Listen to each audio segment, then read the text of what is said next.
Hey guys, tonight we begin with a mystery almost no church will preach. A battle not of swords, but of spiritual authority. A moment hidden in a single verse, but echoing across the entire war between heaven and hell. It doesn't happen in Egypt or in Canaan. It happens in the silence after Moses dies, when the world moves on, but the spirit realm does not. Lucifer shows up, not to tempt, not to deceive, but to claim a corpse. And someone stops him. What happened next has been buried by time, guarded by angels, and whispered only in the margins of Scripture. This is what happened when the Archangel Michael stood between Satan and the body of Moses. But before you get too cozy, take a second to like the video and subscribe, but only if you genuinely enjoy this strange little corner of quiet storytelling. And drop a comment with where you're listening from and what time it is for you. It's strangely comforting to know who else is drifting off with us around the world. Now get comfortable, let the day melt away, and we'll drift back together into the quiet corners of the past. You climb the mountain. The stones are sharp beneath your feet, cracked with the weight of centuries. The wind is dry and full of memory. It pulls at your robe, worn thin at the edges, as if trying to hold you back. One last plea from the earth to its departing friend. But you do not stop. You do not pause. You walk like a man summoned. You've climbed many mountains before. Sinai thundered beneath your steps. Horeb burned with the voice of God. But this mountain is quiet. Nebo does not tremble. It only waits. Your bones ache, but not from age. Your eyes are clear. Your strength has not faded. You are not dying because your body is broken.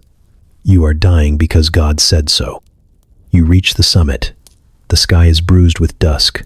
The light spills across the valley below, soft as oil, stretching across the Jordan like a final invitation you are not permitted to accept. The promised land spreads before you, lush, golden, sacred, and you know that your people will enter it without you.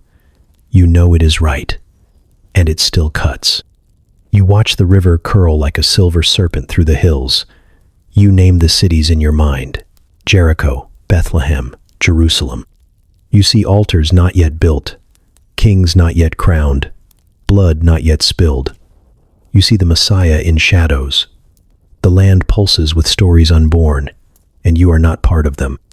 You were the beginning, the voice in Pharaoh's court, the firebrand of Egypt. You shattered idols with your breath and walked into the sea with nothing but a staff and a word. You saw plagues bloom from sky and soil. You saw the Red Sea peel open like a scroll. You saw God's finger-carved stone and your face came down glowing. But you will not cross this river. You will not taste the milk or the honey. You will lie down instead in a valley no man will find. Your breath slows. The wind wraps around you like linen, and suddenly the sky feels closer than the ground. God is near. You do not see him, but you feel his footsteps in the silence. The way a flame feels presence before it sees a shadow. You close your eyes. There is no fear, only awe. And in a moment no man witnesses, the spirit of Moses leaves the world. You rise, light as vapor, gone from flesh, gone from pain, gone from time. But the body remains, still, warm, reverent, and the earth stirs. There is no shovel, no priest, no mourning family. There is only God, and he buries you, not with ceremony, but with secrecy, as if hiding treasure from a thief. The dust folds itself over your frame, gentle as hands. The valley seals itself, and the sky watches with breath held tight. You are gone, but not lost. Your grave is not marked, not mapped, not remembered by men, but something else remembers. Far below, something ancient stirs, something that once stood in glory, something that fell like lightning. something that watched you from the reeds of the Nile, from the cracks in the wilderness stone, from the edge of every miracle you ever touched. Lucifer knows where the body lies, and he is coming. You stand at the edge of the promise. The wind brushes past your face, soft like memory. It doesn't howl, it whispers, as if the land itself knows you've come to see it. Not touch it, not taste it, just see. And that seeing is enough for some men, but not for you. Your hands tighten around the staff, the same one that once swallowed serpents, struck rivers into blood, cracked the sea in half. Now it's just wood, silent, dry, splintered by years in the wilderness, and the weight of what it's carried. You feel it in your chest, that strange war between peace and punishment. You are not angry anymore. Not like when you struck the rock. Not like when you shouted at the people with dust in your mouth and fire in your throat. That rage is gone now. In its place, stillness, heavy, honest, and deep down, you know it had to be this way. This land, it stretches before you like a story you helped write, but cannot finish. Hills like folded parchment, rivers like sentences, groves of fig and olive like unwritten verses waiting for someone else's hand. You see vineyards rooted in faith, cities not yet built, and battles not yet fought. You see your people, wild and worn, finally resting.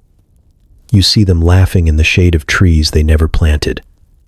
And you smile, even as it aches. Because this is the land sworn to Abraham. This is the inheritance of Isaac. This is the home Jacob limped toward. And you, Moses, you led them here. You carved a path through plagues and rebellions, through serpents and storms. You stood between God and his wrath, over and over, your arms raised until they broke, your prayers shouted through the smoke of Sinai, and still it isn't enough.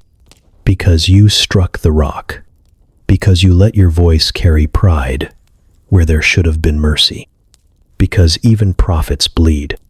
The voice of God echoes in your memory. You shall see the land, but you shall not go in. And now that word has become flesh, earth, sky, valley. You breathe deep, the scent of milk, of honey, of promise. Your body is strong, your eyes are sharp. No weakness in your limbs, no sickness in your blood. This is not the death of age. This is obedience. Obedience to an ending you do not get to write. Behind you, the wilderness is quiet. No voices, no sandals, no tents. The people do not know you've come here to die. Only one other walks with you now, and he does not cast a shadow. God has brought you up this mountain not to punish you, but to honor the boundary, to let you see what your feet cannot touch. It is mercy wrapped in justice. You let your knees bend, not from exhaustion, but reverence. Your fingers graze the dust. This land is not yours. It never was. But it was always real. A single tear slips down your cheek and vanishes in the wind. It feels like surrender, not defeat. You are not broken. You are fulfilled. Not finished, but handed off. You close your eyes and see flashes. Nile waters parting, stone tablets blazing, golden calves shattering beneath your fury. You see manna like morning frost. You see Aaron's eyes the day he fell. You see the bush that burned, but never bowed. And now, neither do you. The robe lifts in the wind. Your heart slows. You do not feel abandoned. You feel expected. The land ahead is not for you. The place you go now cannot be seen. But the peace in your lungs tells you this is right. You do not walk forward.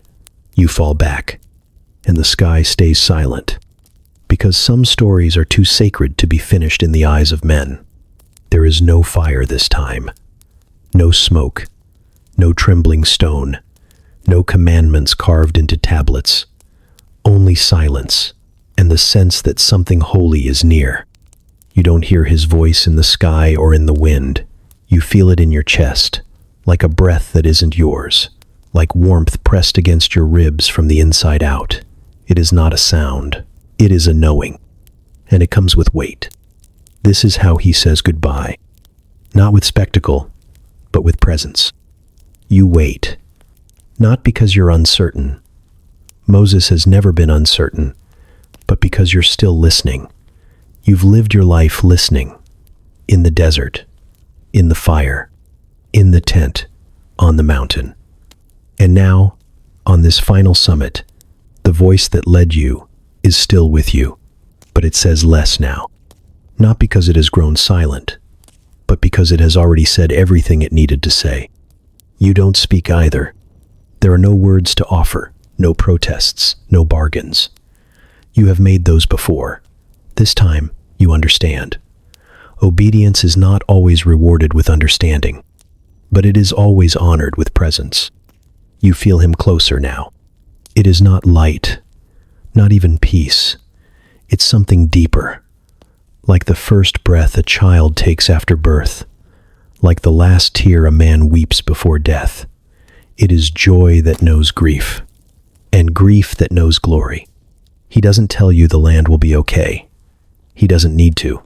You've seen it. That was your reward. He doesn't remind you of the miracles. You remember them already, etched into the bones of your memory like grooves in stone. He speaks your name, and it sounds the way your mother said it when she hid you in the reeds. Moses. Just that. And the universe listens. You remember the first time he said it from the bush. You were barefoot and burning on the inside. You argued. You shook. You doubted. He didn't change his mind. He had already seen this moment long before you saw yourself in it. And now you've come full circle. Moses. He says it again. Not as a command. Not as a call. As a benediction. A name. Blessed and sealed. You inhale. The air is thick with memory. Every failure, every triumph, every cry, every command, every weary step through the wilderness, all of it carried to this place, and none of it wasted. You are not afraid, because this is not an ending. It is a return. He is closer still. So close you could reach out and touch him, but you don't. You've learned that the holiest things are better approached with restraint. Reverence has shaped your spine, taught you when to speak and when to fall silent. This is a silent moment. You feel his breath near yours. You imagine his hand resting on your shoulder. You imagine the same voice that formed the stars now whispering over you. Well done. He doesn't say it out loud. He doesn't need to. You feel it buried deep in your soul, like roots finally touching water after years of wilderness drought. The time has come. You do not ask for one more moment, one more look. You have been given more than most men dream of. You have spoken with God, walked with him, argued with him, pleaded with him, stood in the gap for a people who broke you more times than Pharaoh ever could. And still, you were never alone. You breathe out, slow and steady, and somewhere in that stillness, God breathes with you. No trumpet, no blaze, just two breaths overlapping, one fading, one eternal.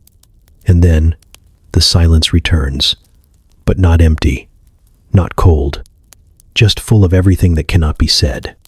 It happens quietly. You feel no snap, no tearing, no sudden shift between life and death. Just a soft release, like a knot undone by the hands of someone who loved you. Your knees fold first, the same knees that knelt in Midian, that pressed into stone at Sinai, that buckled under the weight of intercession when Israel broke its promise again and again. Now, they bow one final time, not in desperation, but in surrender.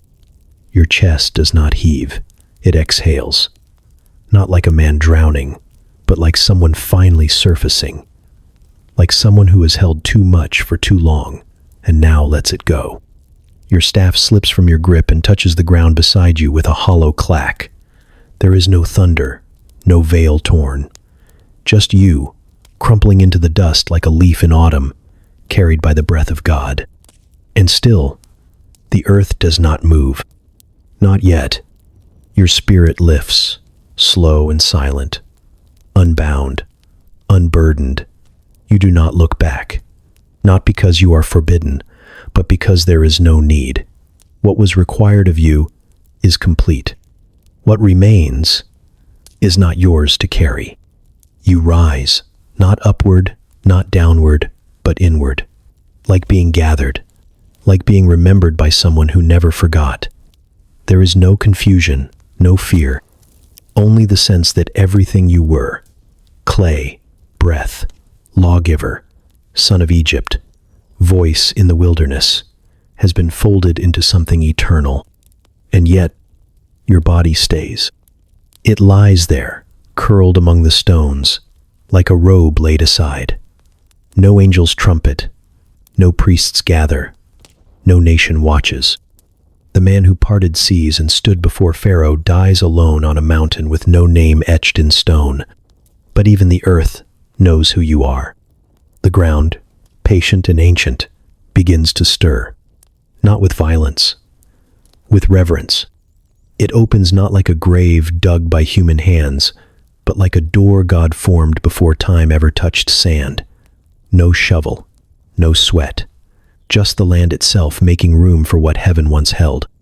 The soil yields, folding itself around your frame with the gentleness of a mother laying her child to sleep. The rocks shift, not as if pushed, but as if called.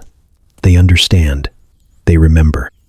The valley has held many things: storms, silence, shadows, but never something this sacred. The body is received, and then it is hidden.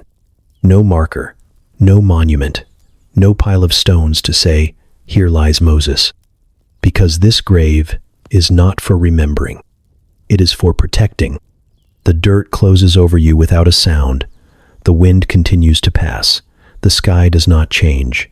But something eternal has just been sealed beneath the surface, and creation knows it. There is a hush, a kind of silence too deep for language, the kind that hovers when a secret is buried, not to be forgotten, but to be kept. He buried you. Not Michael, not a prophet, not a son, not even the earth itself, but God. He placed you where no man could find you, not to erase your name, but to preserve it from the ones who would twist it. And now, the mountain stands unchanged. The sun rises, the land breathes, the people below wait for Joshua, and no one knows what just happened on the summit. But the earth remembers. And something else does, too. Far below the silence, a presence stirs. Not holy, not human, something fallen. And it has seen the mountain, and it knows what lies beneath. There is no tomb, no carved stone, no cedar box inlaid with gold, no linen folded around your limbs. The valley holds you without ceremony, as if the earth itself was sworn to silence. There is no oil to anoint, no incense rising, no priest muttering psalms in the old language, no sons or daughters whispering your name beside a flickering flame. You are buried, not as a legend, not even as a prophet. You are buried as a secret. The grave is shallow, but not exposed, hidden, but not forgotten, covered not by men, but by the one who led you here. It is as if God himself reached down and folded the dust back over your frame like a robe, gently, intentionally, without witness. No one saw it. Not Aaron. He was already gone. Not Miriam. Not Joshua. Not the elders who leaned on your every word, nor the children who heard your stories in the night. They waited for your return. You never came back down. And still, there is no search party. Something in the air tells them not to look, because this grave was not meant to be found. Not now, not by them. The valley that holds you is quiet, not the quiet of death, the quiet of waiting, of preservation, of something watched over by more than angels. The rocks remember the weight of your fall. The trees do not lean too close. The birds do not nest nearby. Even the wind dares not stir too loudly here. Everything around your grave behaves as if it has been told. Leave this alone, because your death was not yours. It belonged to God, and what belongs to Him cannot be touched. The soil holds your bones, but more than bones are buried here. The law once burned in your hands. Your mouth once spoke commands that shaped a nation. Your face once shone with fire from the mountain. Now, all of it is folded into flesh and wrapped in darkness beneath the ground. And still, no one comes. No cenotaph, no candle, no psalm sung over the soil. You are not mourned in public. You are not meant to be, because mourning builds monuments, and monuments are dangerous. They gather the reverent and the rebellious, the ones who remember truth, and the ones who would twist it. And in the hills, just beyond the veil of ordinary vision, something else is waiting. It is not mourning. It is watching. It does not weep. It does not kneel. It does not fear this place the way the trees and wind and animals do. It waits because it knows something is hidden here. Something powerful. Something untouchable, but tempting. It wears no skin. It carries no sword. But the shadow that stalks the valley hums with old rebellion, the kind that once stood near glory and turned away, the kind that once sang in the courts of heaven and now moves in silence through forbidden places. It should not know where you are, but it does. Somehow, it always does. And now, the grave that God made with His own hand is no longer empty of interest. The valley stirs, not with wind, but with tension. Heaven sealed the place in silence, but hell has heard the rumor. You smell the ashes first. Not fire, not smoke.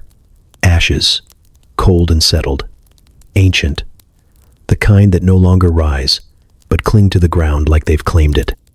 The kind that remember what once burned, but no longer need to say it aloud.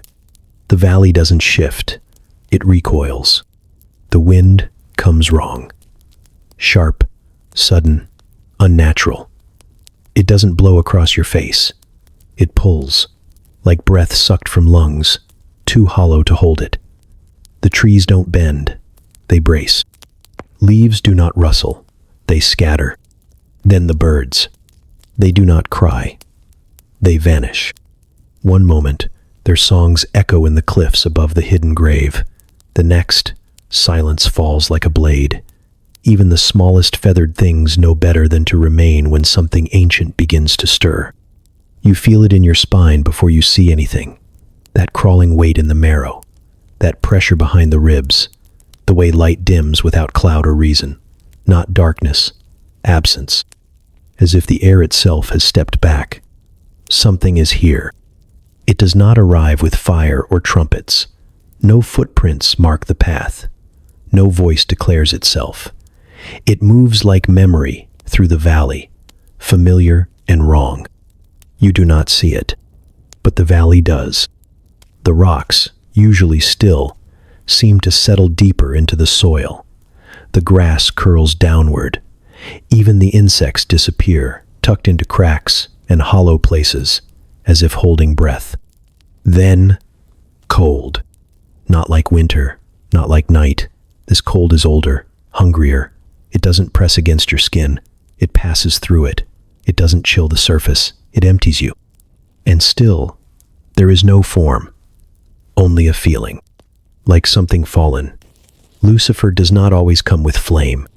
Sometimes he comes quiet. His glory, once full of light, now wears itself like a wound, beautiful still, but backward. You don't see a face, not yet, but you feel the elegance beneath the corruption. A prince who still carries his crown in defiance.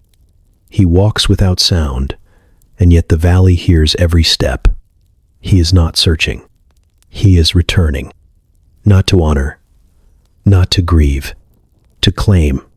The air tightens as he draws near the place where the ground hides Moses. He does not hesitate. He does not wonder. He knows exactly where to go. It is not the memory of the grave that leads him. It is the scent of what God hid, the echo of holy fire still clinging to dust. This place is not marked, but it is not forgotten. Lucifer's arrival is not a storm. It is a question no one dares ask, a threat not spoken but understood. And the earth, once trusted to hold what God buried, begins to resist. Not with violence, with tension. The soil grows heavier, as if bracing itself. The wind stills, the temperature drops. Creation gathers its breath, because something unnatural is walking a sacred place, and what it wants was never his. He doesn't search. He doesn't wander or trace the hills like a hunter tracking scent. He doesn't pause to listen. He doesn't look for signs. He moves like someone returning to something he never forgot. Lucifer knows where to look. The valley is still sealed by silence, veiled in divine shadow, but he moves through it as though the veil was never there, not because he can see the grave, but because he remembers where it would be. As if some echo from long ago, buried in the folds of time, still hums in his bones. No man knows the place where Moses was buried, but Lucifer is no man. He was there, watching, always watching, hidden in the corners of Eden, in the wilderness dust, in the shadows of every miracle Moses called down from heaven. He saw the bush burn and the Nile bleed. He watched the Red Sea split like a wound beneath Moses' staff. He heard the thunder of Sinai and saw the law etched into stone by the hand of God. He watched as Moses' face shone with glory too bright for human eyes. And he knew this one mattered. So when the prophet climbed the mountain to die, Lucifer watched again. Not from far, not from fear. He didn't need to follow. He only needed to wait. And now, centuries later, he returns. Not to investigate, to interrupt. The valley lies quiet, but his presence pulls the light from it. He glides, not steps. His feet touch the ground like breath touches glass, soft and yet corrupting. The air thickens behind him.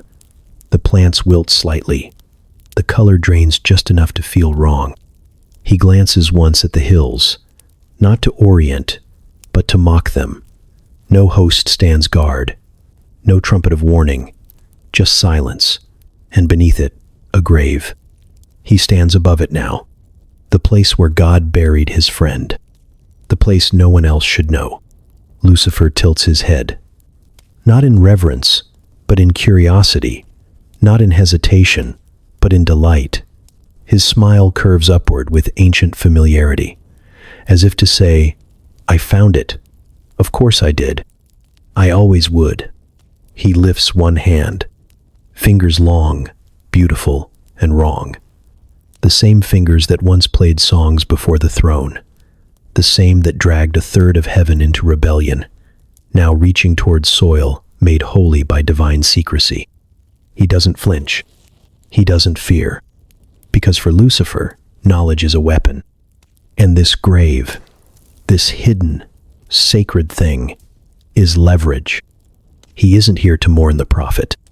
He is here to mock the plan, to twist the legacy, to drag what was clean back into the dirt. He knows exactly what lies beneath.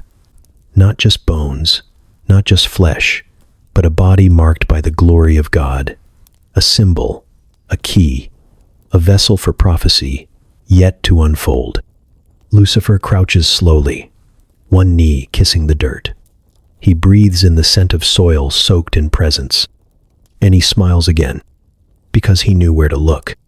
And now, he believes it's his to take. He does not fall from the sky. There is no thunder announcing him, no flash of lightning, no crack of judgment. Lucifer arrives like perfume in a closed room, beautiful, wrong, familiar. And then everything wilts. He wears no crown, no wings, no wound. He wears something far worse. Memory. The memory of what he was, the memory of where he stood.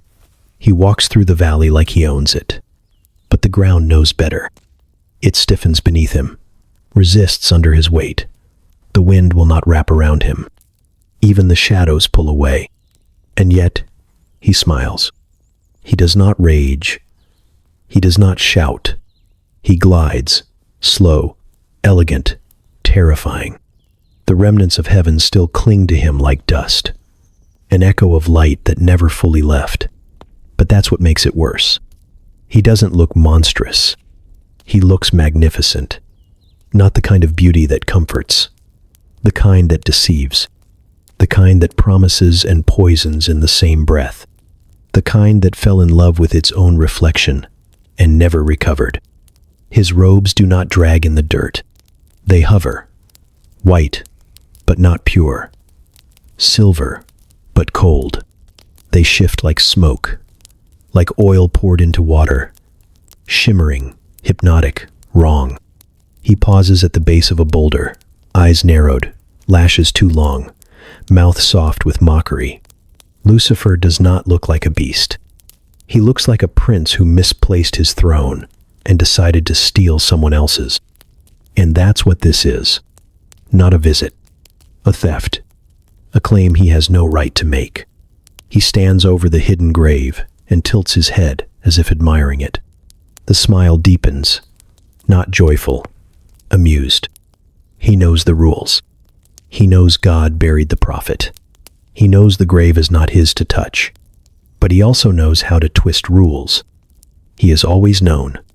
Because Lucifer is not power. He is perversion. Not strength. Strategy. Not thunder. Whisper. He does not kick in the door. He suggests the lock was never real. And here, over the body of Moses, he plays the same song he always plays. A song of accusation. A song of distortion. A song that began in Eden and has never stopped echoing. He doesn't reach down yet. He lets the moment breathe, as if soaking in the holiness still clinging to the place, as if savoring the audacity of what he's about to do. This grave was built in silence, and now silence has been broken, not with noise, but with presence. Lucifer doesn't need fire. He doesn't need flame. He is the flame that turned cold. The valley holds its breath, not in fear, in anticipation, because something holy buried the prophet, and something unholy has come to steal him. The crownless king extends a hand, and the earth begins to shiver. His fingers hover just above the earth. They do not tremble. They do not hesitate. Lucifer's hand moves slowly, not out of caution, but ceremony, like a priest before a false altar, like a thief reaching for a crown he once wore and now believes is still his by right. His palm hangs inches above the dust, and even the ground seems to recoil. The soil darkens where his shadow falls. This is not about the body. This is about the meaning buried inside it. The hand hums, not with light, but with memory. A low vibration that ripples outward through the stone and root and silence. An ancient resonance, the same one that once whispered rebellion into the heart of heaven. He says nothing. He does not need to. His presence alone is an argument, an accusation, a demand. He wants what lies beneath, not because he values the bones, but because he fears the legacy. Because even in death, Moses speaks, not with words, but with presence. Even buried, he threatens. This body, this broken vessel, has walked with God. It has held the law, carried the fire, spoken with the voice that split mountains. It is not just flesh, it is memory. It is covenant. It is order. And Lucifer hates order. So he reaches. The tips of his fingers stretch toward the dust, as if he could tear it open with thought alone. He doesn't intend to touch the prophet. He intends to touch what the prophet still protects. He believes the grave is a door, that if he can pry it open, he can distort what came before it. He can turn reverence into idolatry. He can parade the corpse through the camp, make the Israelites worship their past instead of walk into their future. He can make the law a prison. He can make the memory a weapon. He can plant obsession in the place where honor once bloomed. He can turn a prophet into a spectacle. The wind doesn't blow, it backs away. Time does not move, it braces. And his hand moves closer. He has done this before. He twisted Eve's hunger. He stoked Cain's anger. He poisoned Judas's kiss.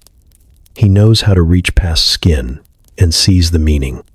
This is no different. He wants the symbol, the message, the thing God kept hidden. If he can touch it, even for a moment, he can stain it. He tells himself it belongs to him. Because Moses failed. Because Moses disobeyed.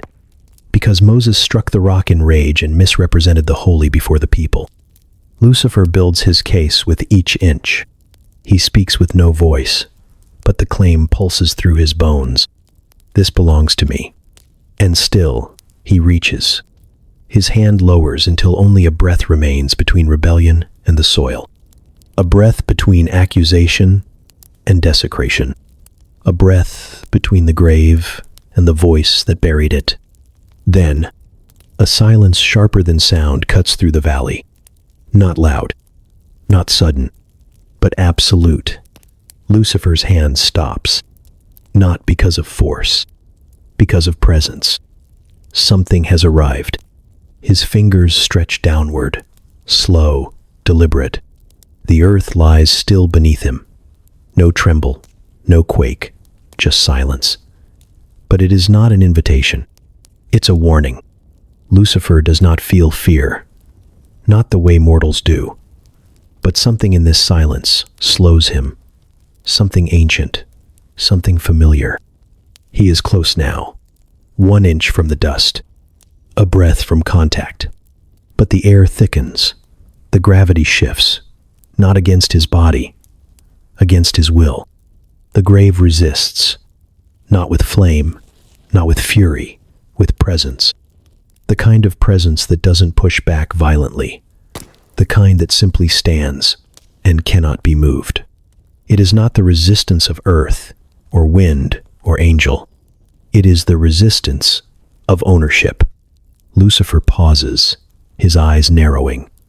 His hand still hovers, fingers spread wide, dark with intention. He does not flinch, but he does not press further, because something is here, not seen, felt, like the gravity of a star pressing down on a soul, like the hush of a throne room before the king speaks. The grave itself seems to breathe, slow and deep. This is not dead ground. It is holy. Lucifer tilts his head, studying the dirt. The body of Moses lies beneath it, but what pulses here isn't flesh.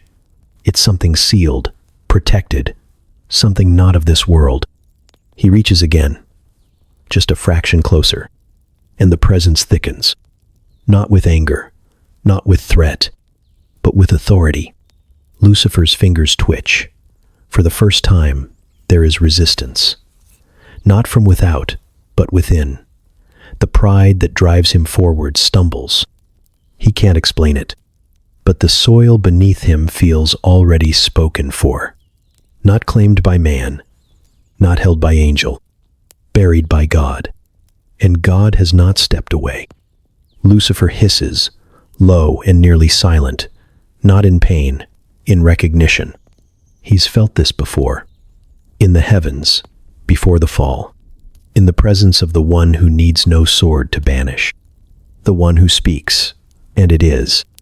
The one who seals with breath and guards with silence.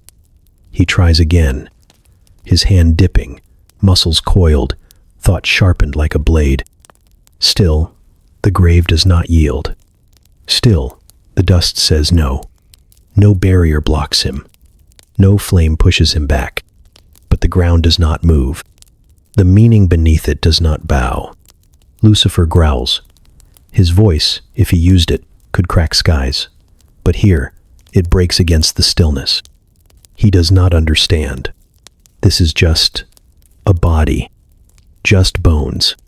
But the grave will not open, because what God buries cannot be desecrated by accusation. What God seals cannot be unsealed by lies. Lucifer draws his hand back a breath, uncertainty flickering behind his eyes. He is still alone. No angels have come. No flames have flared. But something stands between him and the dust. Not force. Finality. He whispers a name. Moses. Nothing answers. Not the grave. Not the wind. But the silence holds him there, captive. Because presence, real presence, doesn't shout. It reigns.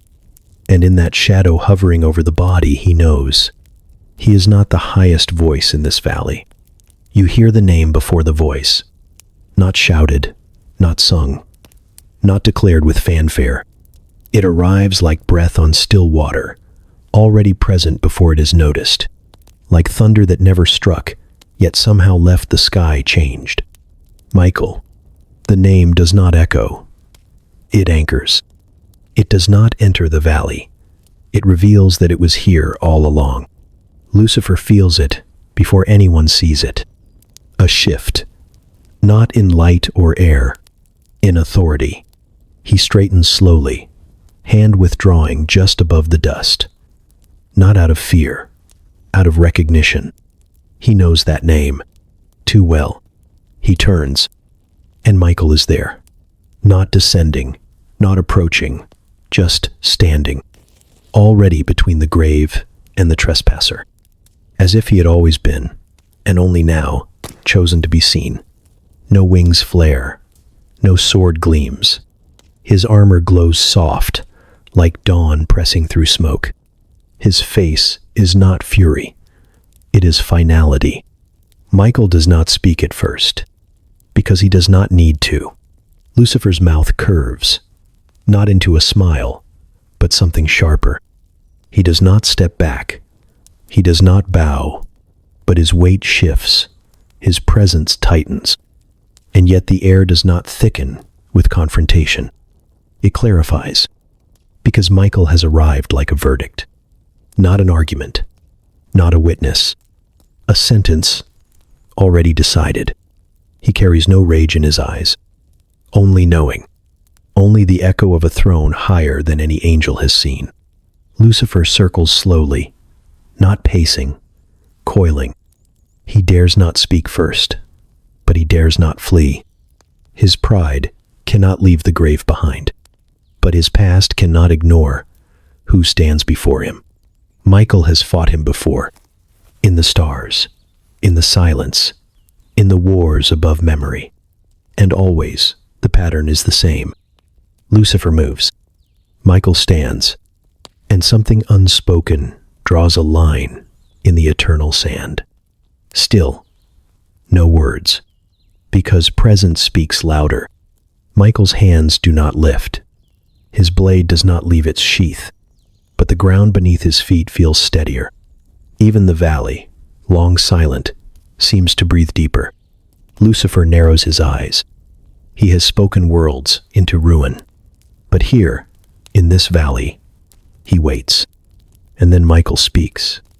Not loud, not soft, just inevitable. The Lord rebuke you. 5 words. No flourish. No explanation. No retaliation. Just the weight of heaven, placed like a stone on the chest of rebellion. Lucifer does not stagger, but something in him contracts, because that phrase is not a threat. It is a door slammed shut. It is law spoken by proxy. It is a sentence from a higher court, echoed by the one sent to enforce it.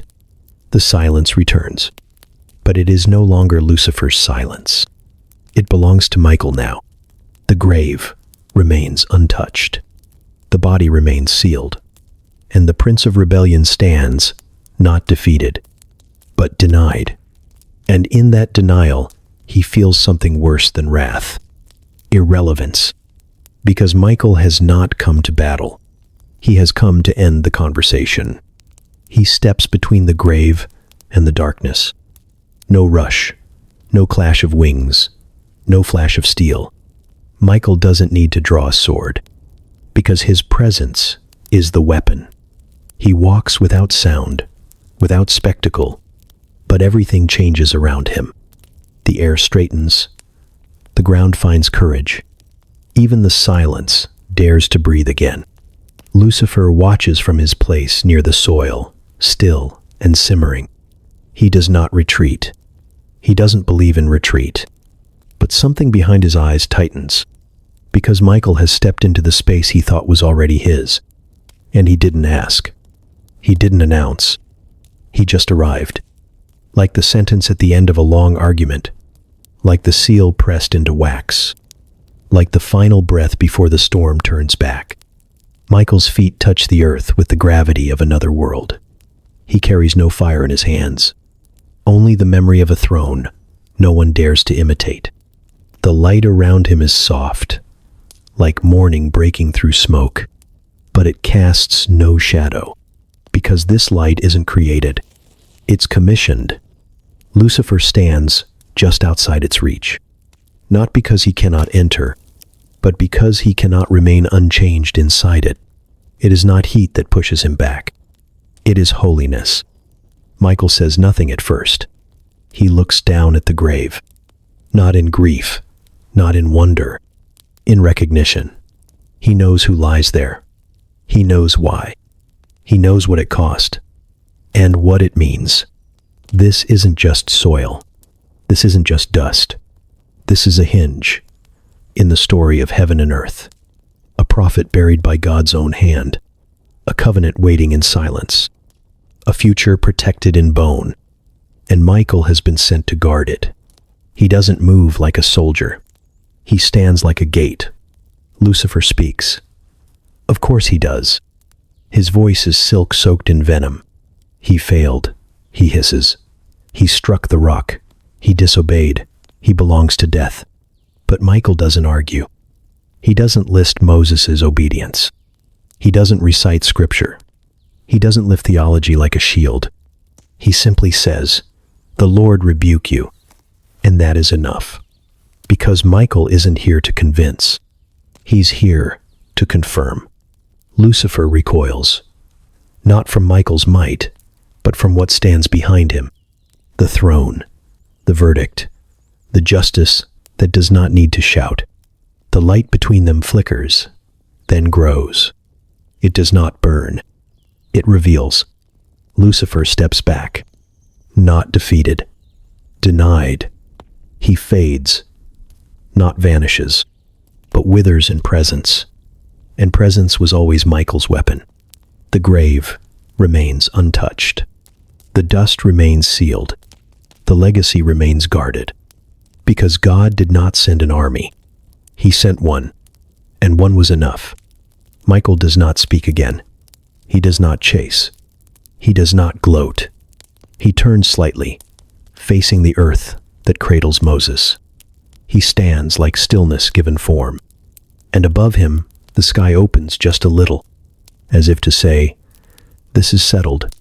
Lucifer does not return. The grave does not open, and Michael remains, the light that casts no shadow, because where he stands, darkness cannot. Lucifer smiles, not wide, not gloating, just enough to show that he still believes in the sound of his own voice. Michael has spoken. 5 words. No more. A verdict, not a debate. But Lucifer was never one to accept silence. He steps closer, the distance between him and the grave still marked by presence he cannot cross. But his words do not need to move through air. They slip under it, around it, like smoke curling through the cracks of a sealed room. He failed, Lucifer says, his voice smooth and slow. You know it. I know it. He disobeyed. Michael does not blink. Lucifer circles now, not around the grave, but around the moment, weaving arguments like a serpent, weaving through tall grass. Careful, calm, calculated. He was chosen, yes, he continues. But he struck the rock. He broke command, He misrepresented the one he served. He pauses, watching Michael's face for any flicker of response. He finds none. Lucifer's smile grows colder. He was told to speak. He struck, with anger, with pride, and for that, the promised land was closed to him. He steps closer again, still not into the light, just to the edge. And what is disobedience, if not rebellion? What is rebellion, if not mine? His hand lifts, palm open, not in violence, but in reason. He is mine. The words echo, not loudly, but deliberately.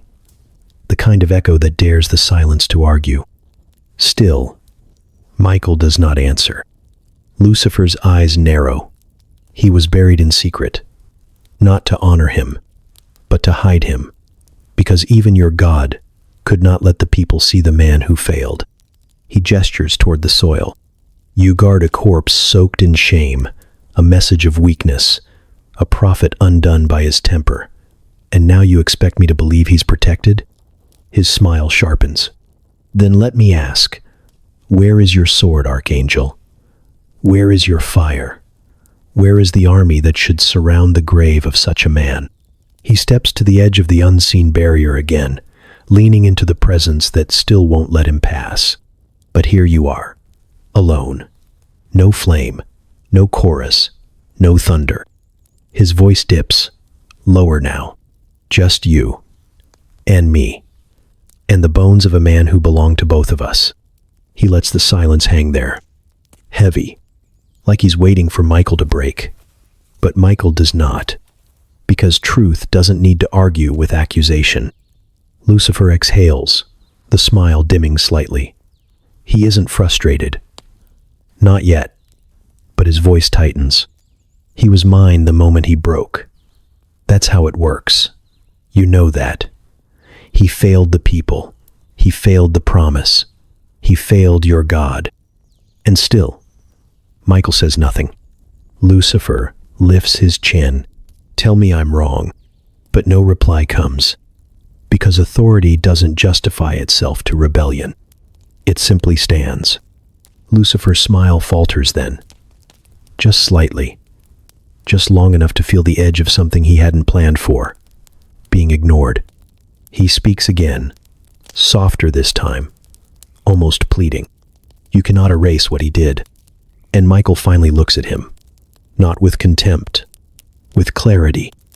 Not because Lucifer is right, but because the truth has already spoken. And what was buried here was never his to claim. Michael does not move. Lucifer waits for more. He always does. He thrives in dialogue, in the dance of words. He sharpens his power in conversation. He seduces with logic, coils truth around lies, until even angels forget which came first. But Michael does not entertain the serpent. He does not lean forward. He does not reply to the accusations swirling like smoke through the valley.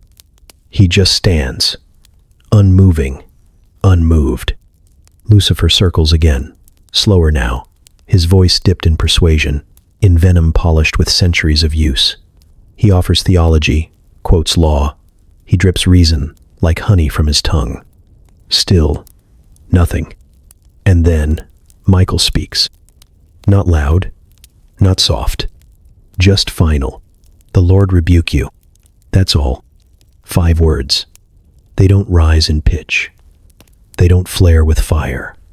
They don't come with lightning cracking through the sky or trumpets blasting through the veil. But the moment they are spoken, the ground understands. The accusation ends. The air shifts. Not because Michael raised his voice, but because heaven has answered. Lucifer stiffens. Not because he's afraid, because he's dismissed. The Lord rebuke you. Not I rebuke you. Not the host of heaven rebukes you. Not even truth rebukes you. The Lord. That name carries weight. It is not thrown like a weapon. It rests like a mountain. It doesn't strike. It settles. Lucifer's mouth stays slightly open, words caught mid-breath. There is nothing left to say, Because when the Lord speaks, the argument is over. Michael doesn't explain. He doesn't remind Lucifer of the fall, of the rebellion, of the blood Moses carried in covenant. He doesn't build a defense, because there is no trial, only a verdict. Lucifer draws back, not in terror, but in refusal. His pride will not allow him to tremble, but his authority crumbles in his hands. He cannot touch the grave. He cannot touch the prophet. He cannot touch the future that Moses still points toward, because someone higher has already said no. And Michael, he doesn't gloat, he doesn't boast, he simply returns to silence. He is not here to battle. He is here to enforce. He does not operate in emotion. He operates in rank. Lucifer knows this, and he hates it, because Michael stands not in his own power, but in submission. And submission, true submission, is something Lucifer cannot imitate. It's what cast him down. Michael doesn't argue. He doesn't plead. He doesn't reason with rebellion. He says one sentence, and heaven stands behind it. Lucifer takes one step back, a breath coiled in his throat. Not because he is forced, because he is finished. The accusation has no traction. The claim has no ground. The grave has no opening. The presence of God remains over the dust. And Michael stands between what is buried and what must never be touched. Not as a warrior, as a witness to a justice that never forgets. Lucifer fades, not into the sky, but into silence. And the words linger behind him like a closed door. The Lord rebuke you. The ground remembers, not with words, not with sound, but with stillness. That holy kind of stillness that settles like dust after a storm, quiet, but heavy. Lucifer doesn't scream, he doesn't snarl, he simply steps back, lips curled, not in fear, but in something older. Offense, disgust. The words are still hanging in the air. Just 5 of them. The Lord rebuke you. They don't echo because they don't need to. A verdict doesn't reverberate, it settles. And Lucifer, the ancient accuser, recoils. Not from fire, not from blade, from order. Because that's what Michael carries. Not rage, not might, just authority. The kind Lucifer lost the moment he looked inward and declared himself worthy of a throne he never built. He takes another step back. Not because he's wounded, because he's denied. Lucifer knows the law. He's twisted it before, turned truth into tools and scripture into snares. But here, in this valley, before this grave, there is no room to twist, no angle to spin, only clarity. He feels it under his feet. The ground itself resists him, not actively, not violently, just like it knows, like it remembers the voice that once spoke it into being, and the breath that now stands above it. Lucifer's pride will not allow him to retreat quickly, so he lingers, chin raised, hands loose at his sides. But everything about him is retreating. He is already shrinking into the shadows. The grave remains closed. The prophet remains sealed. The legacy remains untouched. Because the law was not broken here. It was upheld. Not by argument, by presence. Lucifer paces once, slow, a silent defiance. But the ground will not yield, because the same soil that bore the weight of Moses' steps now bears witness to his defense. This place is not neutral. It remembers. It remembers the voice that carved commandments into stone. It remembers the fire on the mountain. It remembers the water that stood aside and the manna that fell like snow. It remembers a man who walked with God through rebellion, wilderness, and wonder. And it remembers the one who laid him to rest with his own hand. Lucifer glances once more at Michael. Still silent, still standing. No sword raised, no glare of hatred, just the unflinching presence of heaven's decree. It infuriates Lucifer more than any blade ever could, because it cannot be undone. The law has been fulfilled here, not broken. And even in death, Moses is still under covenant, still claimed, still protected. Lucifer's form dims, not gone, just fading. He has no more footing, no more claim. The rebuke cannot be contested, not because it was clever, because it was final. He vanishes like smoke, slow, deliberate, but gone all the same. And the same ground he tried to defile, rests, because it knows, it remembers. The grave is still sealed. The prophet is still guarded. The promise is still alive. And the silence now is no longer haunted. It is holy. He doesn't want the bones. He never did. Lucifer doesn't hunger for flesh or dust.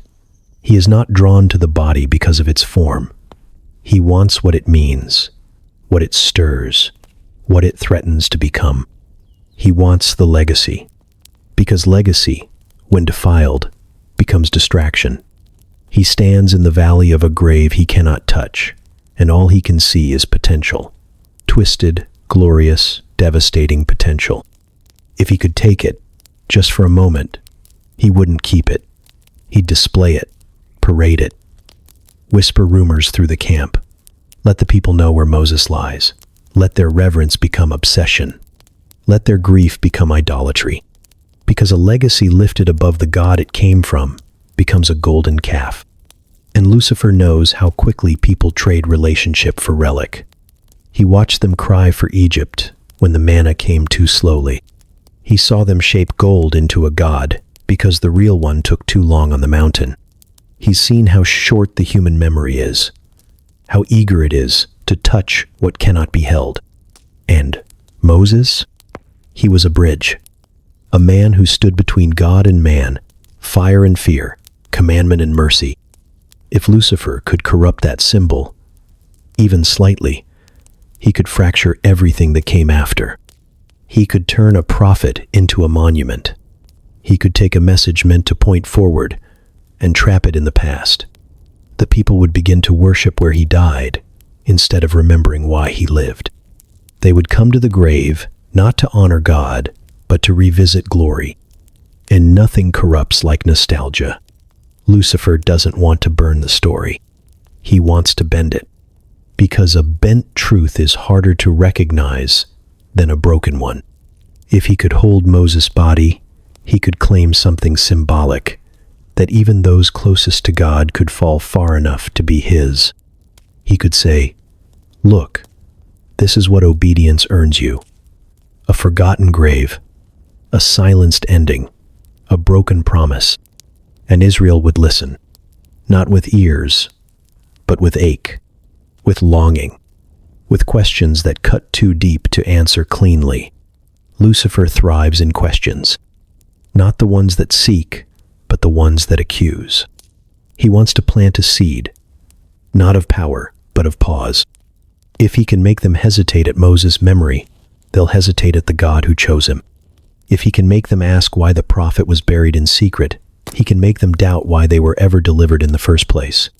Doubt is louder than denial, and confusion spreads faster than truth. That's what Lucifer wants. Not the bones, the breach, the disruption, because every movement needs its martyr, every promise, its proof. And if he can make Moses into something else, something smaller, sadder, more human, he can clip the wings of what's to come. Because the law wasn't the end. It was the beginning. And Lucifer knows who comes next. He knows who the law points to, who Moses stood beside on a mountaintop centuries later, bathed in light, speaking with the Son of Man. If he can stain the lawgiver, he can fog the light of the Savior. If he can desecrate the symbol, he can delay the story. That's why he came. Not for the man, for the meaning. It was just a body now. Still, quiet, breathless, beneath the soil. But it carried more than flesh, more than blood, more than the slow unravel of age. It carried fire, not the kind that consumes, but the kind that consecrates. The body of Moses still held echoes, not in muscle or marrow, but in memory written into the very skin. Memory of the mountain, memory of the flame, memory of the voice that shook the sky and carved law into stone. This man had stood where no other man had stood. He had climbed into the cloud and returned alive. He had heard the voice no ear can hear and lived to speak of it. He had held tablets etched by the hand of the divine, tucked them into his arms, and walked down a mountain burning from the inside out. The law had weight, not just in stone, but in him.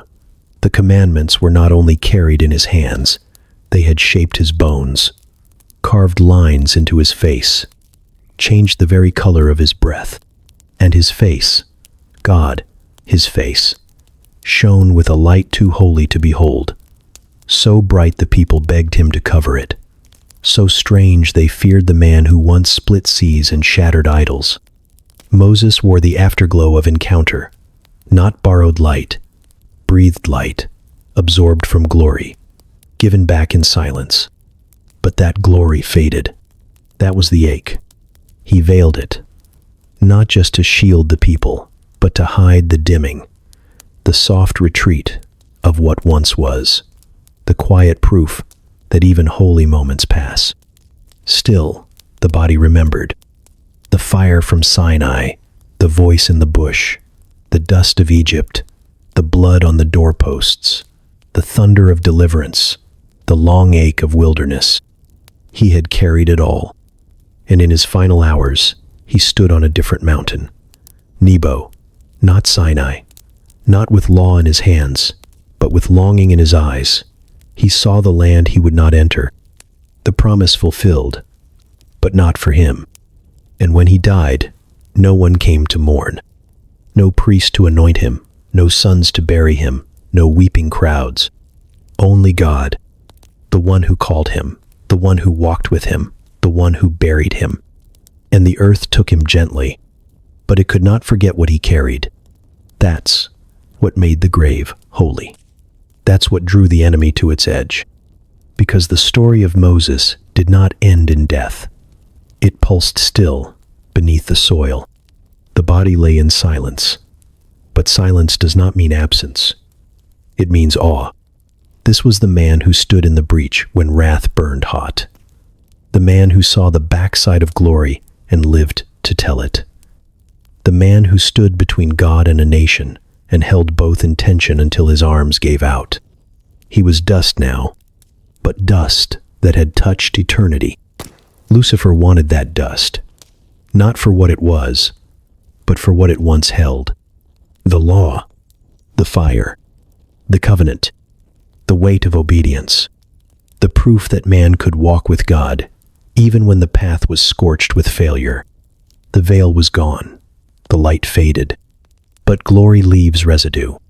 And Moses' body, cold and hidden though it was, still hummed with history. Because God doesn't forget who carries his fire. ChatGPT said, Lucifer never wanted worship. He wanted distortion. Not golden altars or bleeding offerings.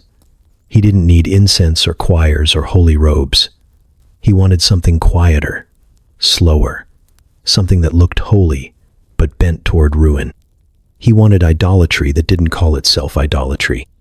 And if he had touched Moses' body, if he had even dragged a finger through the dust above it, he would have known just what to do. He wouldn't have burned the body.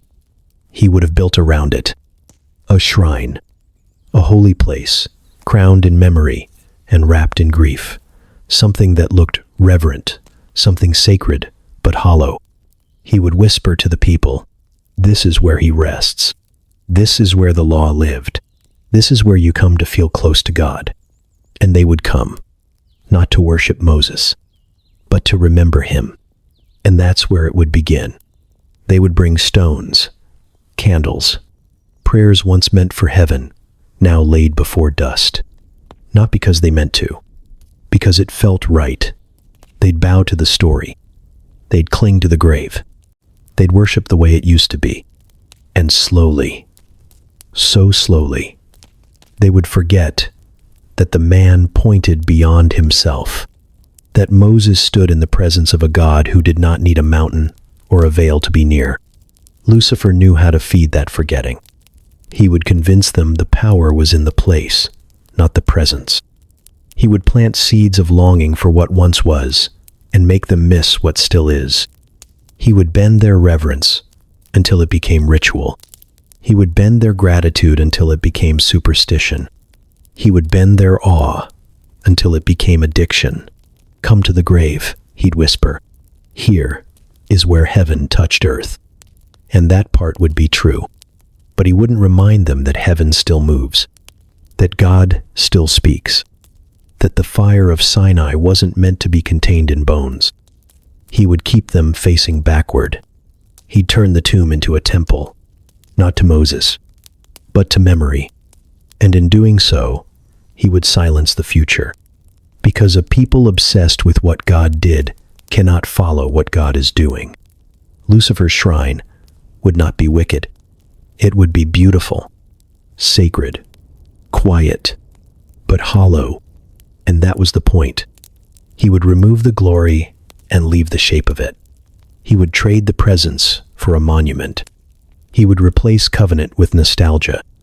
And slowly, inch by inch, the people would forget that the grave was hidden for their sake, that God buried Moses in secret because a sealed tomb was safer than a celebrated one. Lucifer would have built the shrine, not out of stone, but out of longing. He would have let them mourn, then remember, then revisit, then kneel, and the shrine would grow tall and ornate, with priests, with prayers, with stories passed down like scripture, until one day someone would say, "This is where God was." And that, Lucifer knew, would be enough to keep them from seeing where God is. The grave was sealed, not just to honor the man, but to guard the future. Because the story of Moses had not ended. God does not bury what he's finished with. He hides what he's not done using.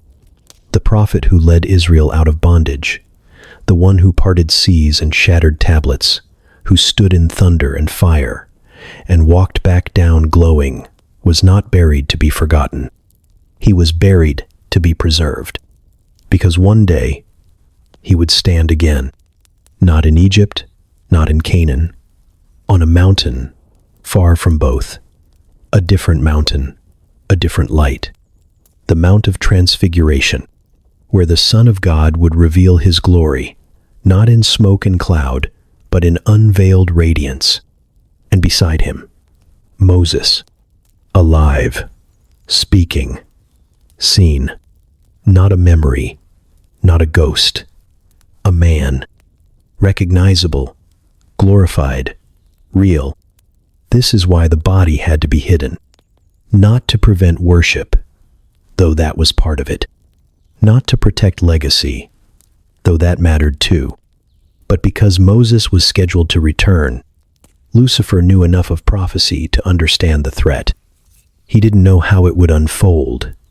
He never does. But he saw the pattern. Moses was not a relic. He was a hinge, a shadow of things to come. The law he carried would one day stand beside the grace he could never become. And both would bow before the Word made flesh. Lucifer feared that moment. He feared what it meant to see Moses again, not as a warning, but as a witness. Because if Moses could return, if Moses could be called from hidden soil to glorious summit, then nothing is lost. Then no failure is final. Then the God who buries is the same God who raises. Lucifer wanted to fracture the story before it reached that point, to desecrate the body, to distort the message, to sever the timeline, because resurrection terrifies him, not just of Christ, but of anyone God chooses to lift from the ground and breathe into again. Moses had failed. That was true. He had struck the rock. He had misrepresented God. He had died on the edge of promise, looking in but never crossing. But God buried him personally. And what God buries personally, he reserves personally. The grave wasn't a punishment. It was an intermission, a veil over the next chapter. And centuries later, when Jesus stood wrapped in glory before Peter, James, and John, Moses stood with him, not because he had earned his way back, because God wrote him back in. Lucifer had tried to steal the ending, to rewrite the finale with bones and scandal, but God had already seen the mountain ahead, already seen Moses standing beside the light of the world, already seen the law fulfilled in the face of grace. The grave held silence, but heaven held the schedule. And the next time Moses appeared, it would not be with veil and staff.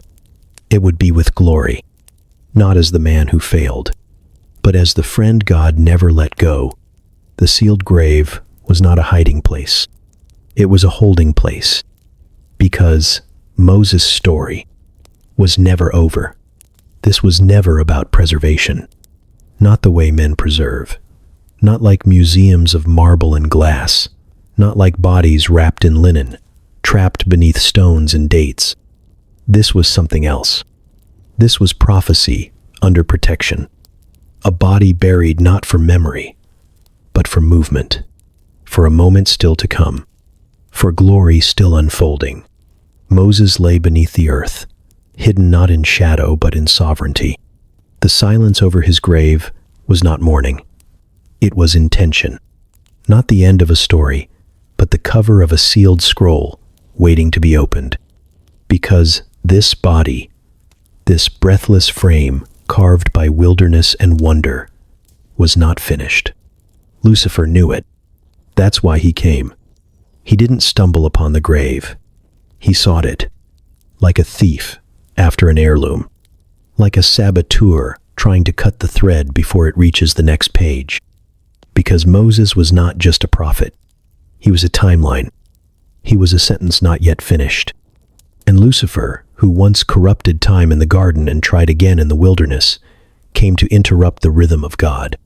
He came to drag the body into exposure, to twist it, to break the seal, to whisper doubt into generations not yet born. Because if he could corrupt what God had hidden, if he could lay hands on the clay God had claimed, he could send a ripple through eternity. He could fracture prophecy, pollute the narrative, break the link between law and grace before it reached the mountaintop where the sun would shine. But he failed, because God does not write stories with erasable ink. He writes in fire and covenant, in dust and decree, and what he seals, no power in heaven or hell can pry open. Lucifer came with claims, but he left with nothing. Michael stood between time and trespass, and 5 words slammed the door. The Lord rebuke you. And the timeline held. The body remained untouched. The prophecy remained uninterrupted. The next chapter waited, still intact, because God was not preserving a corpse. He was reserving a witness. Centuries would pass. Empires would rise and fall. Kings would forget. Priests would fail. But one day, on a high mountain, in light brighter than Sinai, the sun would stand in unveiled glory. And beside him, Moses, whole, present, glorious. Not because time forgot him, because time had been waiting for him. The grave wasn't a tomb. It was a vault, a sealed chamber of purpose. Lucifer thought he could break in. But you cannot break what was spoken before creation. You cannot desecrate what glory has already written into its finale. Moses was kept, not because of what he was, but because of what he would be. A witness, a voice, a reminder that even failure does not silence destiny. Lucifer lost, not in battle, in silence, in the refusal of heaven to negotiate. And beneath the valley, untouched, the body waited, not in decay, but in promise. A body kept for glory, Michael does not arrive with war drums. He does not come shouting. He does not unsheathe a blade or draw a line in the sand. He simply stands, and that is enough. He has no sword in hand, because he does not need one. He is not here to battle. He is not here to perform. He is not here to prove. He is here to enforce, because enforcement is not about strength. It's about authority. Michael has that woven into him, not claimed, not stolen, given, assigned. And Lucifer knows it. Lucifer came with rhetoric, with memory, with legal accusations and old violations sharpened like blades. He came quoting failure. He came reminding heaven of what Moses did wrong. But Michael did not argue, because Michael does not argue. He delivers.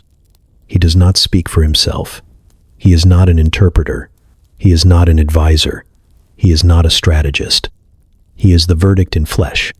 He is the final word when darkness tries to reopen what has already been closed. That's what makes him dangerous.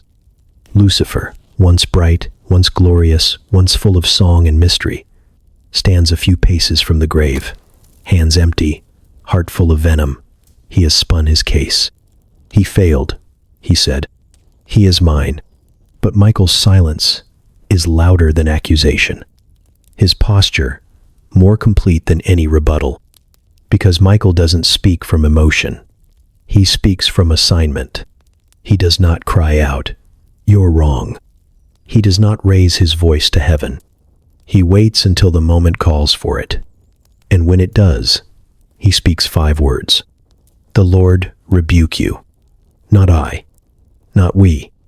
Not heaven. The Lord. Because Michael understands structure. He understands weight. He understands that even his brilliance is not his own. He stands beneath a higher name. And so, his strength is not in the flash of fire, but in the restraint of it. He could destroy. He has before. The book tells us of Michael, the warrior who fought the dragon, the general of God's armies, the guardian of Israel. But here, he does not fight. He guards. He shields a moment.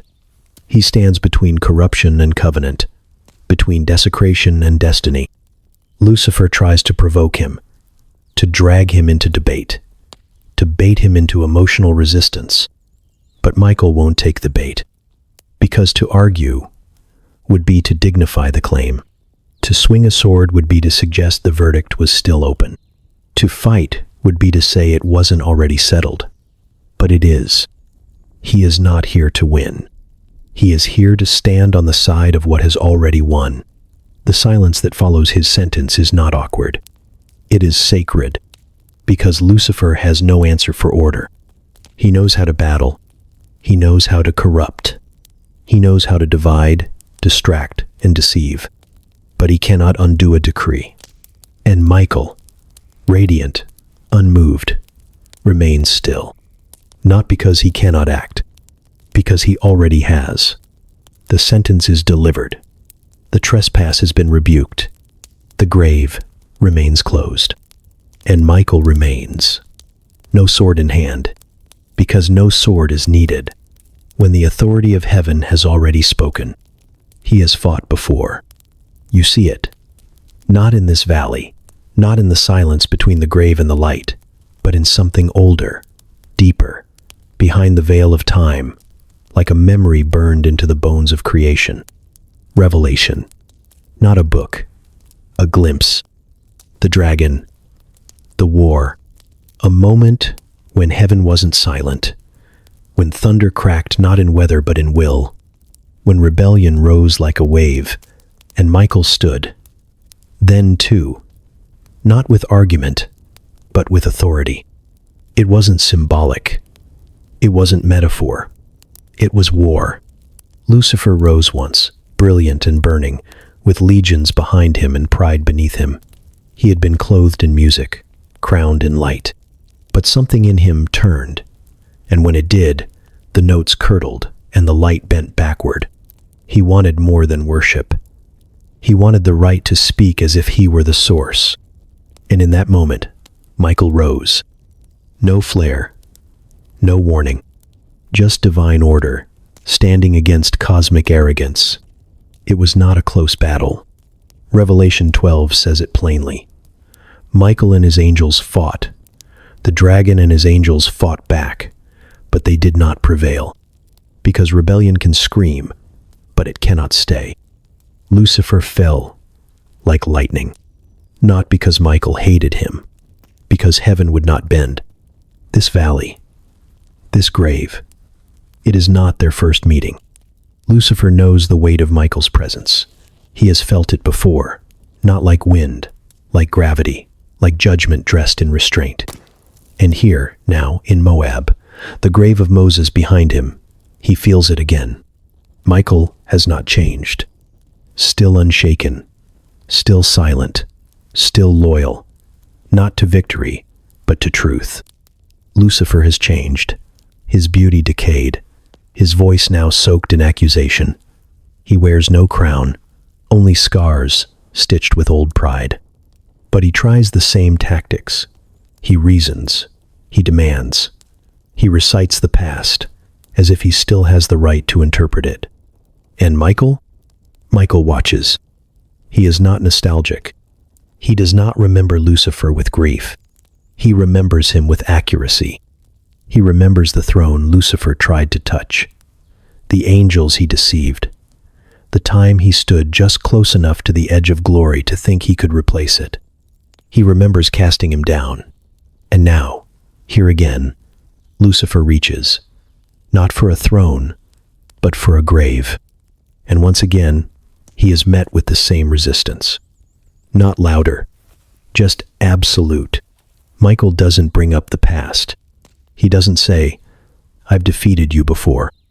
He doesn't have to, because the presence of the enforcer is also the memory of the sentence. Lucifer knows. He feels it in the way the air bends, in the way the earth doesn't welcome him here, in the way Michael says only 5 words and seals centuries. "The Lord rebuke you."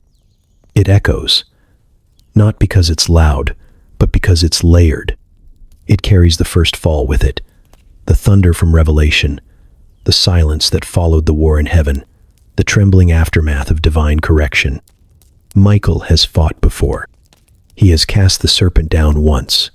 He will not allow him to rise again. And Lucifer? He leaves, because he knows what always follows Michael's verdict. Closure, finality, order. The same order that once threw him out of heaven now stands over this grave. And not even the dragon dares reach through it. Michael knows the pattern. He has seen it before. He does not need to ask questions. He does not need to weigh evidence. The presence of rebellion is enough. Because every time chaos reaches for what is not its own, he is sent. He arrives when heaven's order is threatened, not to negotiate, not to reason, but to stand, to draw the line that cannot be crossed, to declare what has already been decided. He doesn't watch like men watch. He doesn't observe outcomes. He enforces origins. He remembers the word as it was spoken, the breath as it was first drawn. He knows the difference between power and authority. Lucifer still doesn't. That's why this meeting feels so familiar.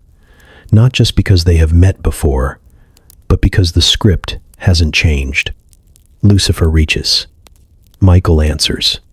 Lucifer claims. Michael declares. Lucifer twists. Michael stands. This is how it has always been.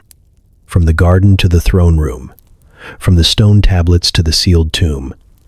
Every time the serpent slithers near something sacred, Michael arrives.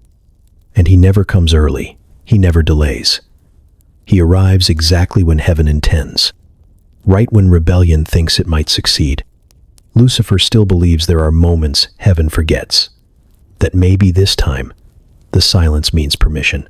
Maybe this time the grave left unguarded means God has stepped away. But Michael knows better. He knows the pattern. Rebellion never changes. It only shifts its costume. Once, it wore a serpent's skin. Then, a king's crown. Then, a whisper in the wilderness. Now, it stands in a valley, cloaked in wounded majesty, reaching for the bones of a prophet. But the spirit behind it has not changed. It still defies, still accuses, still slithers toward the edge of holy things, hoping to plant seeds of desecration. And so Michael stands, not because he's summoned, because he's assigned. He answers rebellion with rebuke. Always. He is not moved by passion. He is not baited by argument. He does not carry personal vendetta. He is the executor of decree, the manifestation of a verdict spoken before time wore numbers. He doesn't guess. He knows. And what he knows now, here, above Moses' hidden grave, is that this moment was expected. He was not surprised by the devil's arrival. He was scheduled for it, because even rebellion is predictable. Lucifer says the same thing he always says. He failed. He sinned. He belongs to me. Michael says the same thing he always says. The Lord rebuke you. That phrase has never lost its strength. It's not a spell. It's a seal. And when spoken by the one sent to deliver it, it doesn't just end an argument. It slams shut a door. Lucifer knows the pattern too, but he always hopes it's changed. He hopes the lines have blurred. He hopes time has softened judgment. He hopes maybe this time heaven will hesitate. But it never does. Michael never does. Because the order of God does not adjust to darkness. It stands above it. And every time it's challenged, Michael appears. Not with sword, not with shout, just with presence. And the weight of a kingdom that does not flinch. He doesn't flinch at evil, not because he's numb to it, but because he knows it too well. Michael has stood in the courts of heaven long enough to see how evil moves. He has watched it twist beauty into pride, watched it dress rebellion in robes of wounded logic, watched it disguise accusation as justice. Lucifer lies, always has, not with chaos, at first, but with calculation. He speaks in tones that sound like truth. He builds his case with broken pieces of the past. He manipulates memory. He bends failure into ownership. He disobeyed. He hisses. He struck the rock. He died short of promise. He belongs to me. Michael does not respond. He does not wince.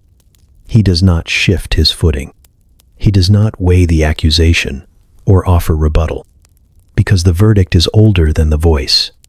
This moment, this encounter between light and shadow at the edge of a prophet's grave, was already accounted for.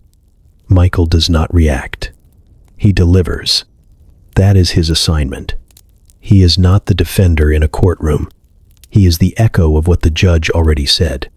Lucifer presses closer.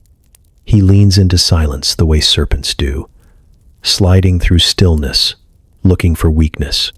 His voice drips with the same venom he used in Eden. Did God really say? But Michael doesn't flinch, because he's seen this tactic before. He was there when Lucifer first bent truth into suggestion.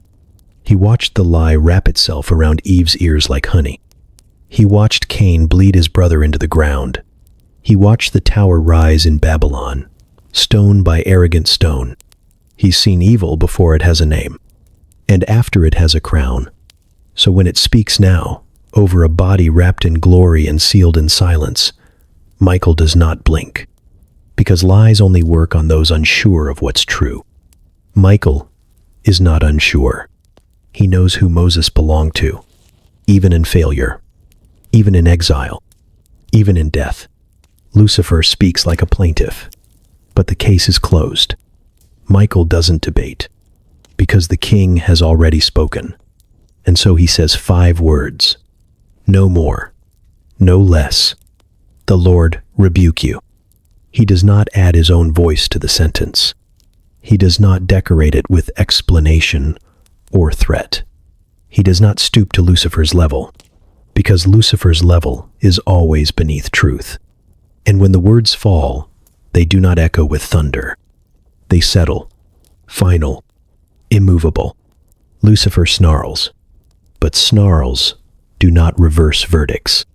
He fumes, but fire does not shake stone. He lingers, but only for a moment, because rebellion may press forward, but it cannot endure silence that is built from sovereignty. Michael remains still, not out of pride, not out of disdain, but because evil does not deserve a reaction, only a rebuke. Lucifer came to provoke, to elicit a struggle, to bait the light into a war it already won. But Michael does not fight where God has already ruled. He does not speak where God has already sentenced.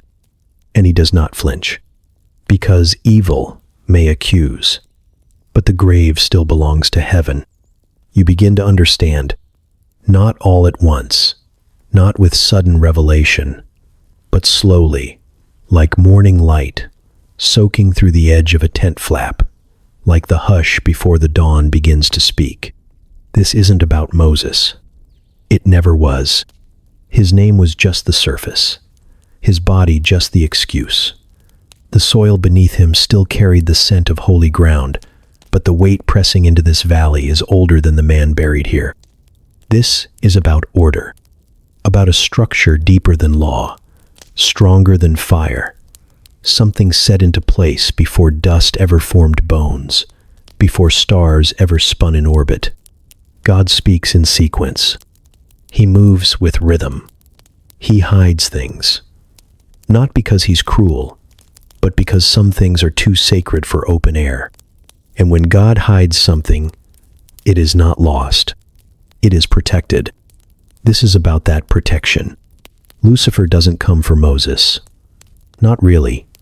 He comes for interruption, for violation. He reaches not because he hopes to win, but because he hopes to unravel.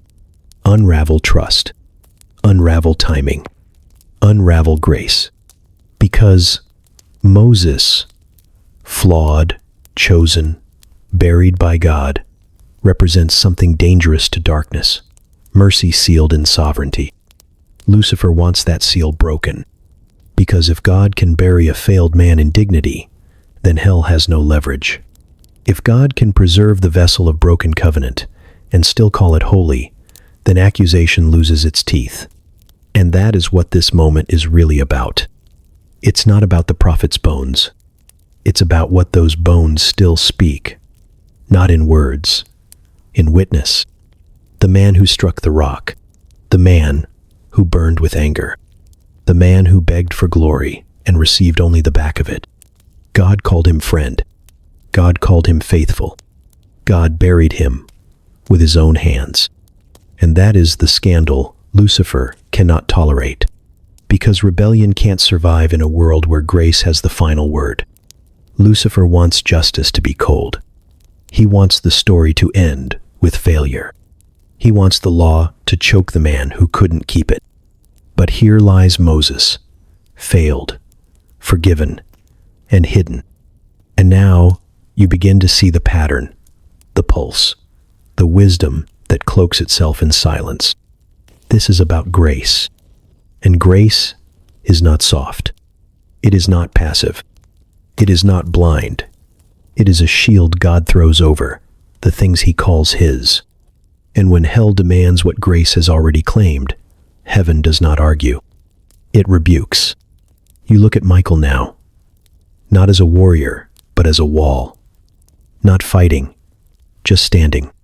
Because some things are worth guarding, not because of what they are, but because of what they mean. Moses is not just a man. He is a message, a whisper from eternity that says, even when you fall short of the promise, you do not fall out of God's hand. Lucifer hates that. He wants the story rewritten. He wants the grave opened. He wants the body displayed, corrupted, made into a monument to broken law. But God says no, and Michael says it for him. The Lord rebuke you. Now you understand. Some things must stay hidden, not out of fear, but out of glory. Because what God hides, he intends to reveal in his own time. And no power in hell will ever change that. You are not just a witness. You thought you were. You thought you were standing at the edge of something ancient, watching like a stranger from behind glass, seeing the clash of realms, the silent verdict, the light that didn't cast shadow. But now, you feel it. In your chest. In your breath. In the ache behind your ribs that started the moment Michael spoke. You weren't just watching. You were part of it. Because the silence over that grave felt familiar. Too familiar. Like the stillness you felt when no one else was around. Like the weight you've carried when your name wasn't called, but your story was still in the room.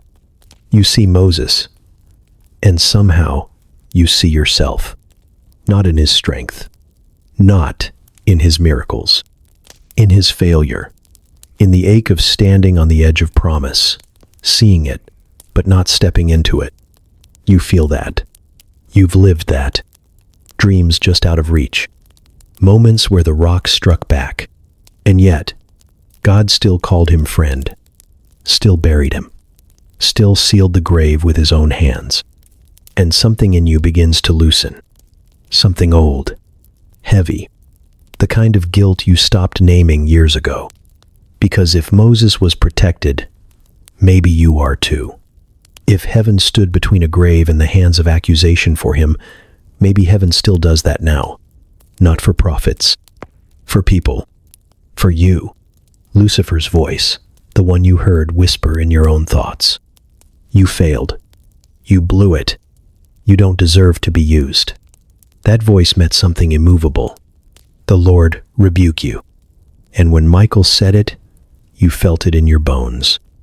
Like the gavel of heaven fell, not just in the valley of Moab, but in the courtroom of your own past. The shame that clung to your calling. The regret that made you question whether God could still use you. It cracked, because this wasn't just Moses' story. It was yours.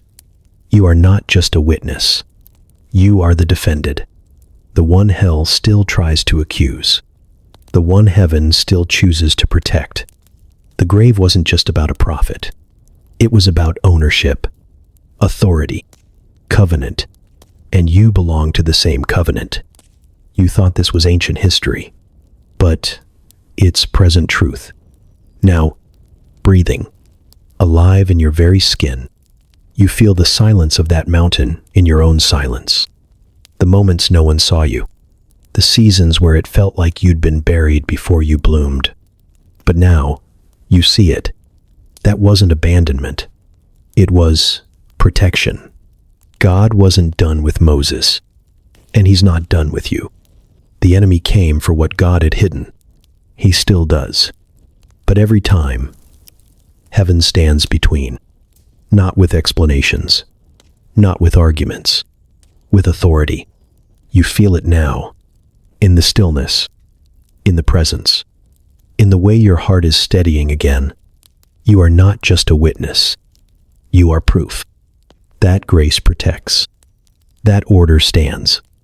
That what God seals, no lie can pry open. And the next time the enemy reaches for your story, he will hear the same verdict echo through eternity. The Lord rebuke you. You were claimed too. That thought doesn't thunder. It doesn't crash into you like revelation. It settles. Quiet. Heavy. True. The same hand that covered Moses on the mountain. The same presence that passed by him in fire and cloud, that whispered in smoke, that shielded his body from the reach of darkness, has covered you. Not symbolically, not in theory, in reality, in spirit, in eternity. You didn't earn it. You didn't request it. But it happened, long before you noticed. You look back over your own life and realize there were moments, quiet ones, broken ones, dangerous ones, where the enemy should have gotten through, should have touched something sacred, should have dismantled something you didn't know was worth keeping. But he didn't, because someone stood between. You weren't just saved. You were claimed. Your failures, the private ones, the loud ones, the ones you promised yourself you'd never repeat, They didn't disqualify you. They became the backdrop for grace. Lucifer comes for that, you know. Not for your talents, not even your soul. He comes for your story, to twist it, to steal it, to parade it as evidence that God is inconsistent, that mercy has loopholes, that grace is unstable. But the same hand that sealed the grave of Moses, the same voice that rebuked the enemy without a sword or speech, has also marked your name. You've been protected more than you know. There were nights you slept with shame on your chest and regret in your lungs. Still, you woke.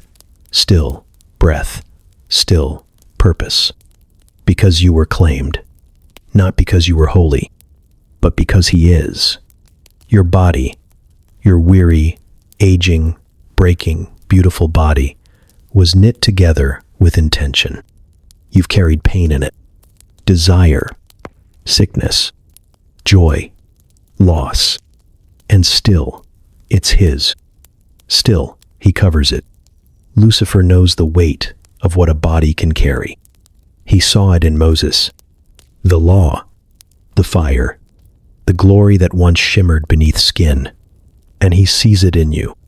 The image, the testimony, the echo of something eternal pressed into your clay. So He reaches. Still. But heaven has not stopped guarding. Your legacy, that trail behind you of words, wounds, choices, and whispers, it isn't fragile. It's watched. You may think it's broken, but it's been sealed. Not from people, from powers. Because what you leave behind matters. And God doesn't just protect the living. He protects the impact. Moses was buried alone.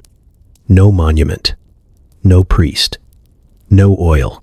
But God saw to it that the legacy remained pure. And He's doing the same with you.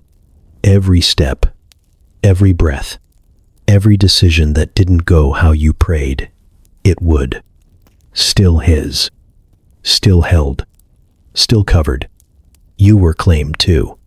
And when the enemy steps near, when the accusations crawl up the walls of your memory and demand a hearing, there is a presence between you and the voice. And it doesn't flinch. It doesn't justify. It doesn't explain. It just says 5 words. With authority. With finality. The Lord rebuke you. And the silence that follows, that's grace. Guarding you still. He still tries to steal graves. Lucifer hasn't stopped. Not with Moses. Not with you. Not with anyone who carries the fingerprints of God in their dust. He still moves through shadows, cloaked in ancient authority He no longer owns, whispering old claims over buried things. He does not knock. He trespasses. He does not cry. He accuses. He does not honor the silence of graves. He violates them. Because graves to Him are not endings. They are opportunities. He walks through the memories of saints and sinners alike, pressing His hand to sealed places, looking for cracks. He speaks over the failures buried in forgiveness and calls them unfinished. He steps into past mistakes like their present reality. He points to what's already been laid to rest and says, "That still belongs to me." He did it to Moses. He'll do it to you. Because if He can't stop what God is doing, He'll try to twist what God already did. He still claims what God has already buried in grace. He walks up to tombs of shame and knocks with fingers made of guilt. He speaks into eulogies of deliverance and rewrites them with accusation. He still tries to exhume the past, to parade the skeletons, to decorate them with words like unworthy and disqualified. But God buries what He redeems.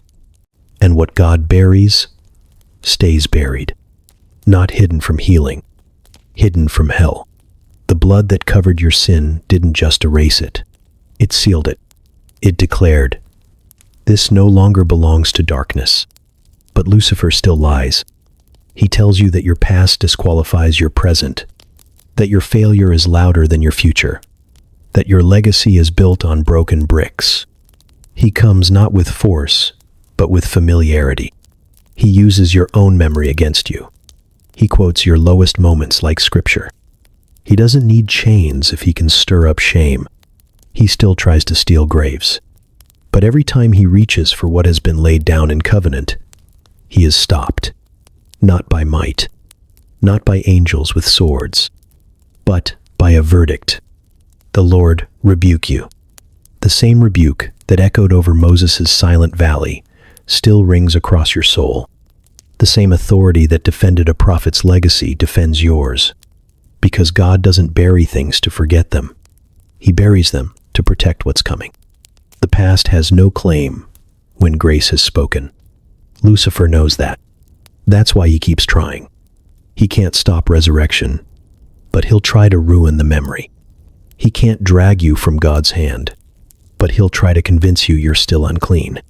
So he trespasses into memories, into identity, into graves already closed. But every time he does, heaven still speaks, and the seal still holds. You are not what you buried. You are not what he accuses. You are not the open grave he's looking for. You are covered, claimed, guarded. The battle for Moses wasn't an exception. It was a pattern, a prophecy, a warning, a promise. Lucifer still tries to steal graves, but they don't belong to him. They belong to God. You have a defender. You may not have seen him arrive. You may not have heard his name spoken in your storm, but he was there, and he still is. Because what happened in that valley, what happened when the light stood between the grave and the shadow, was not just for Moses. It was for you. Michael was sent once, for one man, for one moment, but the sentence he carried echoed beyond time. The rebuke was not local. It was cosmic, universal, and the protection it unleashed didn't fade. It remains. Lucifer didn't just lose that fight. He lost the precedent, because heaven doesn't just defend prophets. It defends promises. It defends the people carrying them, even when they stumble, even when they don't finish, even when their bones are cold in the ground. And that means something to you, because you've wondered if your failure canceled the plan. You've questioned whether grace has an expiration date. You've looked at your life and asked if heaven would still fight for you. Now you know. Michael doesn't draw his sword at random. He is dispatched by decree. He moves only when God says, go. And that means Moses wasn't just special. He was claimed, just like you. The enemy didn't come for Moses because he was perfect. He came because Moses still mattered. And when the accuser came, the defender was already en route. You have that same covering, that same watchtower over your legacy, that same verdict ready to fall when darkness tries to speak too close. The Lord rebuke you. 5 words, but they say everything. They say, you don't get to accuse what I've redeemed. They say, you don't get to reopen what I've sealed. They say, this one, this soul, this body, this story is mine.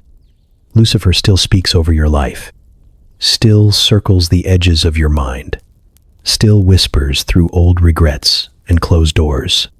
He tries the same lie again and again. You're no different than Moses. You failed. But he's right about one thing. You are like Moses. You are human. You are flawed. And you are buried in grace. You are guarded. The same presence that stood in front of a prophet's grave stands in front of your past.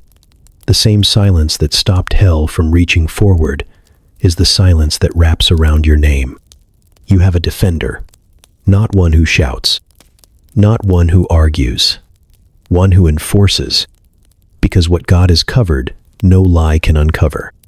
What God has buried in mercy, no shadow can exhume. And when the accuser speaks, you don't have to.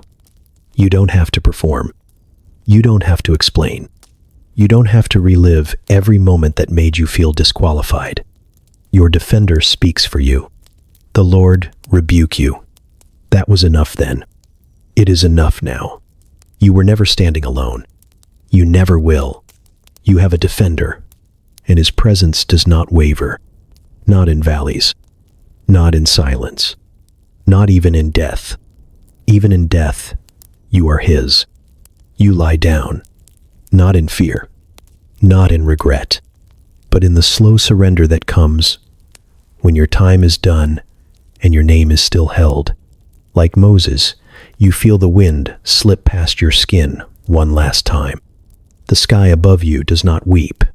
It watches, still, as if even the clouds know this is not the end. You exhale. The breath leaves. And for a moment, only a moment, the world feels like it has forgotten your name.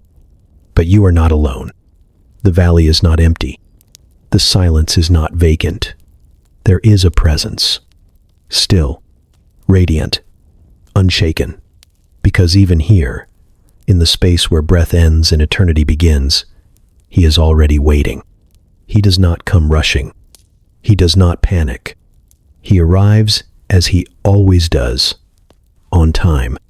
He is the light in the valley, the presence that stands when all others fall away, the one who does not fear death because he already conquered it. And beside that light, another, Michael, not gone, not distant, still watching, still guarding, still standing between what belongs to God and what wants to steal it. Lucifer doesn't stop at death. He comes after the dust. He walks into the silence, hoping to claim something that doesn't belong to him. He reasons. He accuses. He stretches his hand, like he did for Moses, like he still does for those who have been buried in grace. But the voice meets him. Not your voice, not your defense. You are already home. You are already free. But your name still matters. Your body still matters. Your story still echoes through soil and time. So heaven does what it always does. It speaks. The Lord rebuke you. And once again, that is enough. Lucifer recoils, not because of might, but because of right. He cannot claim what has been sealed. He cannot touch what has been buried in covenant. Even in death, you are his. Your failures don't rise with you. They stayed behind, already covered. Your regrets do not follow. They were buried deeper than any grave. All that rises now is light. The glory he placed inside you. The whisper of his name still etched in your spirit. The promise that even when you fall asleep in flesh, you awaken in faithfulness. You feel nothing but peace. And still, you are protected. Still, you are claimed. Your grave is not marked by marble. It is marked by memory, his. He knows where you rest. He knows where you rise. And no darkness will ever write the final chapter of your story. Because it doesn't belong to them. It belongs to him. Even now, in the hush of eternity, he says it again. Not to you, but over you. Over your name. Over your past. Over every part of you, left behind in dust and dirt. The Lord rebuke you. He says it to the shadows, to the lies, to the accusations that still try to echo where you once walked. And they flee, because even in death, especially in death, you are his.